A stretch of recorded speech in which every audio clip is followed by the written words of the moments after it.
Kupa. Ishte një Elbasan që vinte i raskapitur, pasi luajti në kohën shtesë me Partizani. Kështu që në letër Tirana luante në shtëpinë e saj. Tirana luante disi më e freskët, duke qenë se me Dinamo nuk kërsu impenjua dhe aq fort në Kupë, ndryshe nga Elbasani që shkoi në minuta shtesë me Partizanin. Pra ishte një Tiranë dhe që mos harrojmë që luan për mbijetesë dhe tashmë çdo sfidë e ka jetike. Nuk e ka më luksin që të zgjidhë barazimin fitore nëse humbjen. Kështu që ishte një Tiranë e cila me humbjen e sotme padyshim që ndërlikoi akoma dhe më shumë pozitat e saj në renditje, ndërlikoi akoma dhe më shumë, ndoshta më shumë se kur më parë rrezikon rënë nga kategoria, por është një Tiranë që tashmë as nuk po e di se ku ta gjej ilaçin. Ka ndruar 4 trajnerë dhe përsëri vazhdon të ketë probleme me lojën e tyre. Ka ndruar gjithë lojtarët merkaton e dimrit dhe përsëri vazhdon të ketë probleme. Tani përmendëm pak që janë lojtarë që nuk kanë minuta në këmbë. Sa kohë mund t'i duhet një lojtari për të rigjetur formën e tij, pasi kanë ardhur në janar, mos harrojmë.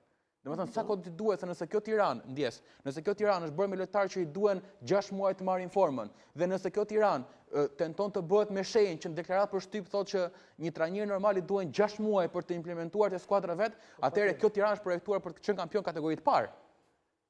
Me këtë logjikë, sepse u ndryshuan kaq shumë dhe nuk kanë kohë të japin rezultate në fushë nëse duan kohë lojtarët dhe trajneri. Pra ky është problemi i Tiranës, si do ja bëj që të mbijetoj. Po Tirana ndeshjet vendimtare e ka tani kalendarin, se Tirana nuk pretendon të fitojë me Elbasanin, për hir të vërtetës. Edhe sot, edhe pse Elbasani fitoi, për mua ka marrë një fitore siç Elbasani ditë bëj dhe prandaj është i frikshëm. Pra një skuadër që është pragmatiste. Atëre, sepse Elbasani sot, përveç golit shënuar, unë nuk di që Bekaj të bënte një ndërhyrje vendimtare, ndërkohë që Tirana, ku di traversën,